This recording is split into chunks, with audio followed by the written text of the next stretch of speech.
제 이름은 김용우입니다. 저는 대학생입니다. 대한민국의 국민이고 고민이 많은 20대 청춘입니다. 부모님에게는 사랑스러운 아들이고 여자친구에게는 멋진 남자입니다. 하지만 이상하게도 세상은 제 이름을 불러주지 않습니다. 이름을 불러주세요. 제 이름은 장애인이 아닙니다. 제 이름은 김용우입니다.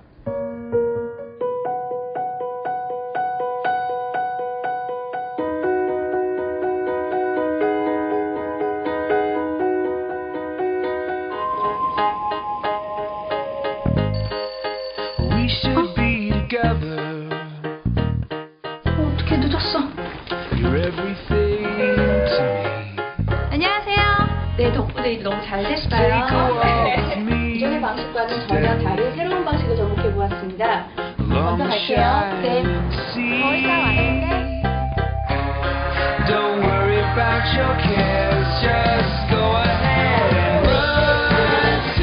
나와 다른 하루를 살아갈 것이라는 마음속 편견.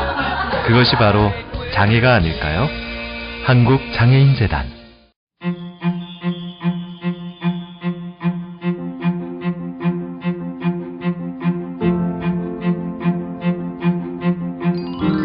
과연 비장애인들은 장애에 대해 어떻게 생각하고 있을까? 와, 처음에 영상 볼 땐 전혀 전 장애인이라고 생각 못 했거든요. 근데 뒤에 반전이 있네요. 솔직히 내가 면접관이면 좀 고민이 될 것 같은데 어떨 것 같아요? 뭐 살짝 고민은 되긴 하겠죠. 근데 저는 일단 같이 일할 수 있는 그런 능력만 된다면 전 상관없어요. 오, 저도 머리로는 그렇게 생각하는데 막상 장애인을 가까이 만나면 뭐라 그럴까, 막연한 어색함이라고 할까요? 아무래도 좀 조심스럽기도 하고 그런 게 있더라고요. 근데 생각해보면 어렸을 때 집에서나 학교에서 장애인에 대해서 알려주는 곳은 없었던 것 같아요. 그쵸. 그래서 좀 어색한 거 아닐까? 그런 생각이 들긴 해요. 맞아요. 그래서 더 거리감을 느끼는 것 같기는 해요. 장애에 대해 얼마나 잘 알고 있는지 퀴즈로 알아본다.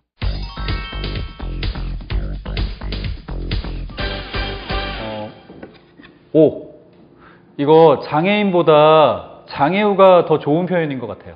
저도 그렇게 들은 것 같아요. 왜 친구 같다? 그런 친근한 느낌으로 부르는 거잖아요. 아, 진짜요? 아닌데 예전에 저 장애우가 더 좋은 표현이라고 배웠던 것 같은데요. 그죠? 그럼 호칭을 어떻게 써야 돼요? 우리가 흔히 장애가 있는 사람을 장애우, 장애자, 장애인 등 다양하게 부르는데요. 올바른 용어는 장애우도 아니고 장애자도 아닙니다.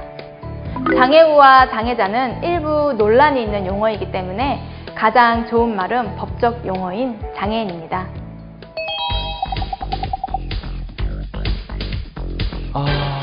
장애가 없으면 일반인 아닌가요? 일반인? 사람들이 흔히 정상인 이런 말 많이 쓰지 않아요? 정상인이요? 저도 들어보긴 했는데 그거는 별로 안 좋은 말인 것 같은데. 맞아요. 그런 것 같아요. 왜 정상, 비정상 이렇게 구분하면 안 될 것 같고. 당연히 절대 안 되죠. 그럼 뭐라고 하지? 비장애인? 그런 표현도 들어본 것 같은데 비장애인 맞아요?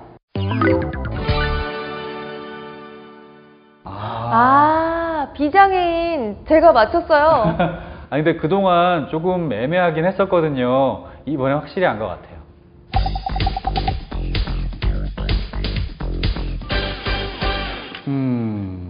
이번 문제는 좀 어렵다. 선천적인 장애가 더 많을까요? 글쎄요. 장애를 가지고 태어나는 사람들이 아무래도 많겠죠? 근데 제 주변에 보면은 교통사고로 이렇게 장애인 된 분들도 있거든요. 그런 거 보면 후천적인 장애가 더 많을 것 같기도 한데 저는 X 할게요. 그럼 전 O 할게요. 정답이 뭐예요? 거봐요. 후천적인 경우가 훨씬 더 많을 것 같긴 해요. 그러네요. 얼마나 더 많은 거예요? 우리나라 장애 인구는 얼마나 될까요? 2017년 기준 추정 장애인까지 포함하면 우리나라 장애인 인구는 267만 명으로 전체 인구의 약 5% 정도가 장애인입니다. 장애는 태어날 때부터 가지고 있는 유전적인 것, 되돌릴 수 없는 것으로 생각하는 분들이 있는데요. 이 또한 편견입니다. 장애인 중 약 88.1%가 후천적인 사고나 질환에 의해 장애를 갖게 될 정도로 후천적인 장애인이 된 사람이 훨씬 많습니다. 왜 이런 통계가 나왔을까요? 과학기술이 발전하고 사회가 급속도로 성장하면서 오히려 그로 인한 사고나 재해도 많아지고 있습니다. 그만큼 장애도 증가하고 있는 거죠. 장애는 더 이상 남의 일, 특별한 일이 아니라 누구에게나 생길 수 있는 우리 사회의 일부입니다. 장애인은 신체 또는 정신적인 장애로 오랫동안 일상생활이나 사회생활을 못하는 사람이 아니라 일부 제약을 받는 사람을 말한다. 우리 주변에서 쉽게 만날 수 있는 이 사람들을 보자. 부끄러움을 많이 타서 얼굴이 잘 빨개지는 김대리, 깜빡깜빡 평소 건망증이 심한 신주임, 성격이 불같고 감정 조절 못해서 화부터 내는 이 과장, 노안 때문에 작은 글씨가 안 보이는 박 팀장. 물론 조금씩 정도의 차이는 있지만 넓은 의미에서 보면 장애는 생활에 불편함을 겪는 모든 것이다. 이처럼 장애는 누구나 가질 수 있는 하나의 특성일 뿐이다. 그동안 제가 좀 잘못 생각했던 것 같긴 해요. 후천적 장애가 저렇게 많다는 거에 좀 놀랐어요.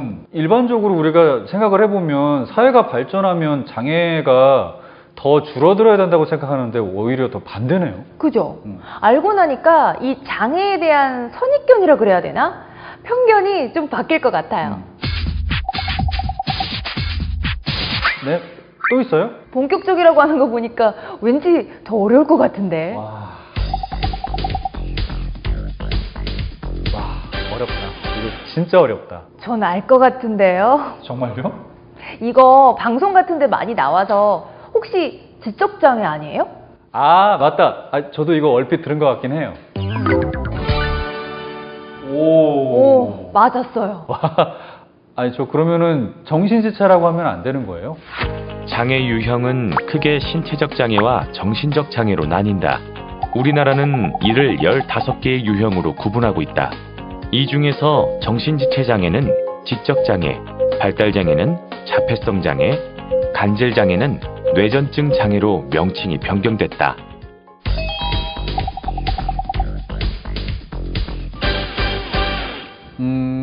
이거는 당연한 거 아니에요? 이거는 도와줘야죠. 문제가 쉬우니까 오히려 좀 이상하지 않아요? 그런가? 어쨌든 저는 평소 제 생각대로 하면 저도 O. 진짜요? 그럼 안 도와줘도 되는 거예요? 몸이 좀 불편하거나 안 보이고 그러면 도와드려야 되는 거 아니에요? 맞죠. 다치거나 그러면 어떡해요? 그니까. 많은 사람들이 하는 장애인에 대한 오해. 장애인은 무조건 도와주어야 하는 사람이 아니다. 불필요한 도움이나 지나친 배려는 오히려 장애인들이 불편해하거나 불쾌하게 생각할 수 있다. 도움이 필요해 보이는 장애인을 만난다면 먼저 도움이 필요한지 물어보는 것이 중요하다. 저 오늘 진짜 처음 알았어요. 저도요. 먼저 도와주는 게 좋은 줄 알았는데 아니네요? 근데 생각해보니까 제가 만약 장애인이었으면 누군가가 지나치게 그렇게 관심을 가지고 그러면 좀 불편할 것 같긴 해요. 비장애인도 똑같지 않을까요? 저 같은 경우도 안 친한 사람이 저한테 너무 과도하게 친절하면 좀 부담스럽더라고요.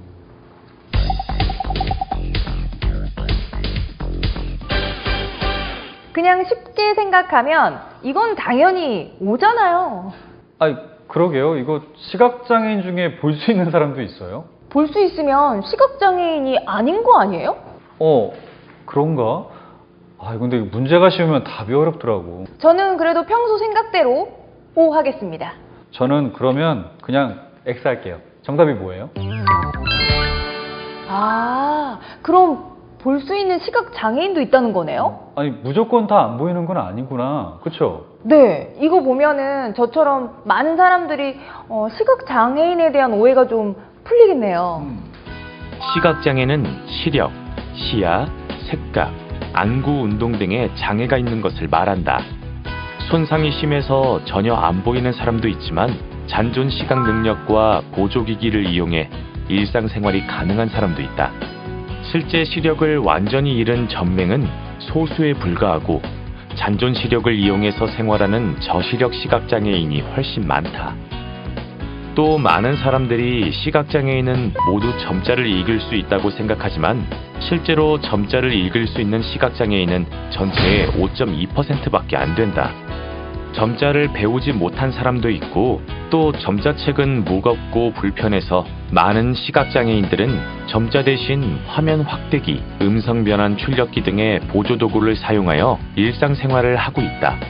시각장애인은 소리를 인식하는 데 뛰어난 능력을 가지고 있다는 것도 편견이다. 물론 일부 시각장애인은 소리를 더 잘 인식할 수 있지만 후천적으로 중도 실명이 된 대부분의 시각장애인은 영화나 드라마에서처럼 소리를 인식하는 뛰어난 능력을 가지고 있지 않다.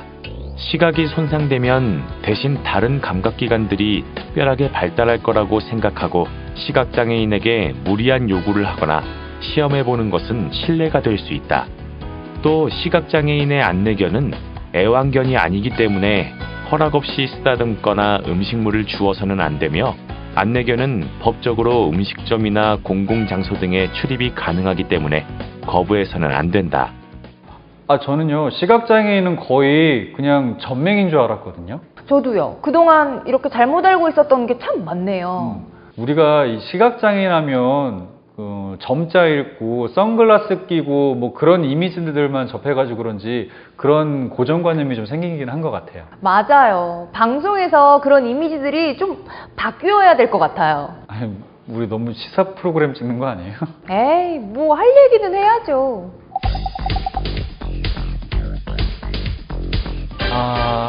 네모에 들어간 거 맞추라는 거죠? 이거 쉽네요. 수화잖아요. 너무 쉬운 게 함정 같지 않아요? 아니, 뭐 수화 말고 또 있나? 청각장애인 분들은 다 수화하시잖아요, 그냥. 아니, 글로 써서 대화할 수도 있잖아요.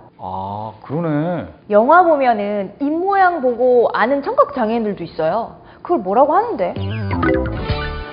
제가 얘기한 게 그거예요. 구와 필담 이런 거. 저는 저 청각장애인 하면 수화밖에 생각이 안 났었거든요. 영화 보면은 구하는 사람도 많이 나온다니까요. 제가 영화를 잘 안 봐서요. 네. 청각장애인에 대한 가장 큰 오해 중 하나, 청각장애인은 모두 수화를 사용한다고 생각하는 것. 많은 청각장애인들은 수화 외에도 입과 표정을 보거나 직접 글자를 쓰는 등 다양한 방법으로 대화를 한다. 또한 청각장애를 갖고 있다고 해서 소리를 전혀 듣지 못하는 것은 아니다. 보청기 같은 보조기기나 인공 와우 수술 등을 통해 소리를 들을 수 있고 난청 정도에 따라 일반적인 대화가 가능한 사람도 많다.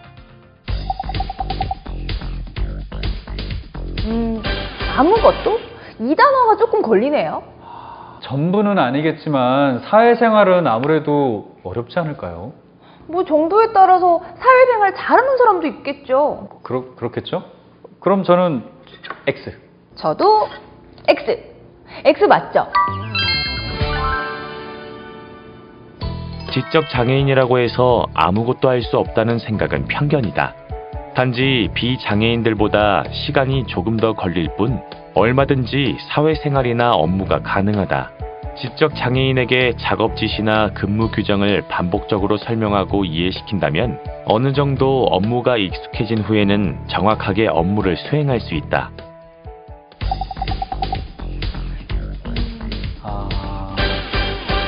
사이코패스? 이거 거의 범죄자 아니에요?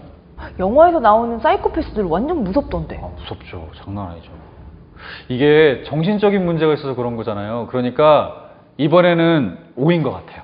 정신적으로 이상한 거랑 정신장애랑 비슷한 건가? 이번 거 진짜 어렵다. 저는 그냥 O. 전 왠지 아닌 것 같아요.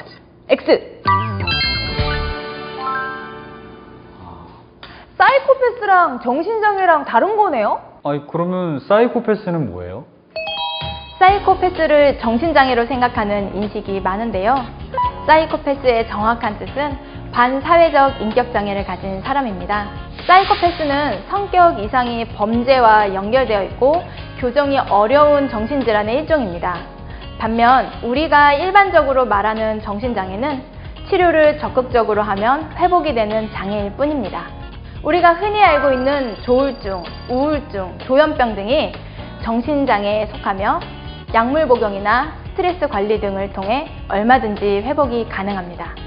때문에 정신장애인과 사이코패스는 엄연히 구분되어야 하고 정신장애인을 마치 범죄를 저지를 수 있는 사람으로 생각하는 인식도 반드시 바뀌어야 합니다. 아, 저는 이번에 개념을 확실히 알았어요. 진짜 저런 잘못된 인식 때문에 정신장애인들이 되게 힘들었을 것 같아요.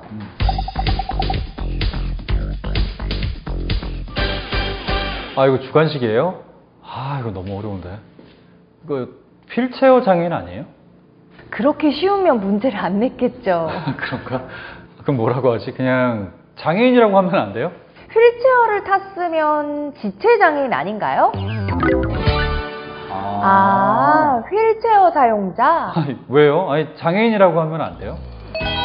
네, 휠체어 장애인이라는 표현은 장애와 보조기구에 초점을 맞춘 표현으로 적절하지 않습니다. 휠체어 사용자로 표현하는 것이 맞습니다. 또 잘못된 표현으로 장애를 앓다는 말을 사용하는 분들이 있는데요. 장애는 질병이 아니기 때문에 장애를 앓다보다는 장애가 있다는 표현이 맞습니다. 장애인을 비하하거나 부적절한 용어들도 많은데요. 장애를 열등한 대상으로 본다든지 비아냥조로 부른다든지 인권을 침해하는 등의 용어는 일상생활에서 반드시 주의해야 합니다. 무심코 내뱉은 한마디, 농담으로 던진 말들이 우리 사회에서 비일비재하게 사용되다 보면 우리도 모르는 사이에 장애에 대한 부정적인 인식과 편견을 만들게 됩니다.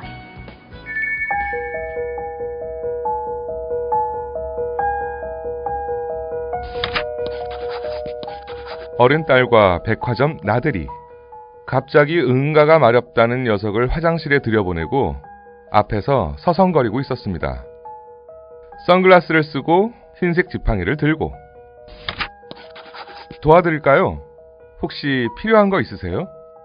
제가 10분 정도 이곳에 있을 계획인데 혹시 도와드릴 게 없나요? 화장실 앞을 서성거리고 있는 저에게 무려 3명의 사람이 와서 도움을 주고자 했습니다. 저는 진심으로 감사하다는 답변과 함께 괜찮습니다 하고 말했습니다. 그런데 웃기기도 또 슬프기도 한 것이 3명의 사람은 모두 외국인이었습니다.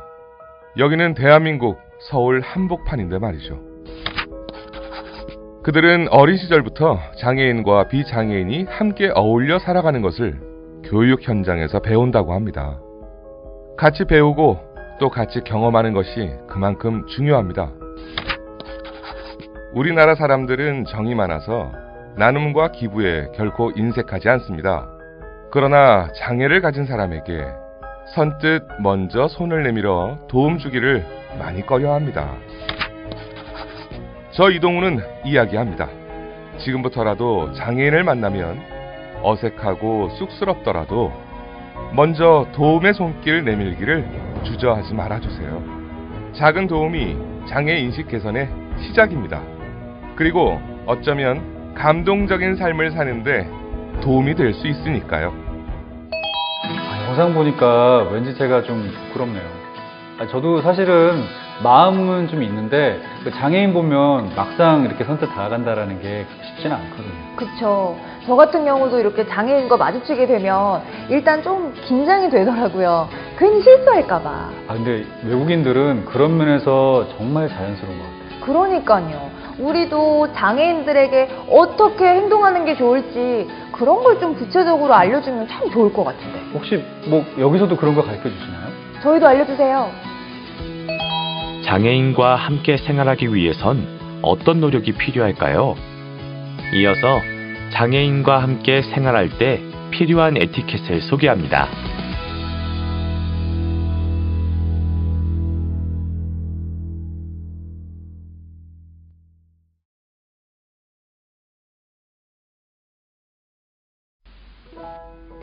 나는 택시 운전사입니다. 신호를 확인하고 안전하게 교차로를 지납니다. 이 지역의 지리도 완벽히 알고 있죠. 손님이 원하는 곳까지 신속하고 안전하게 모시겠습니다.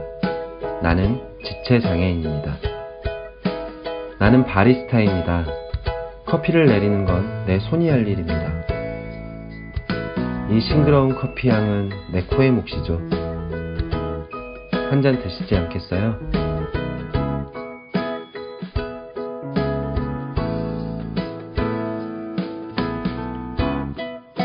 나는 사회복지사입니다.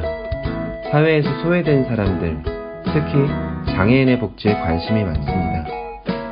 장애가 있다는 이유로 학교에서, 일터에서 소외된 사람들, 장애라는 편견을 걷어내고 바라볼 수 있는 눈, 저에게는 그 눈이 있습니다.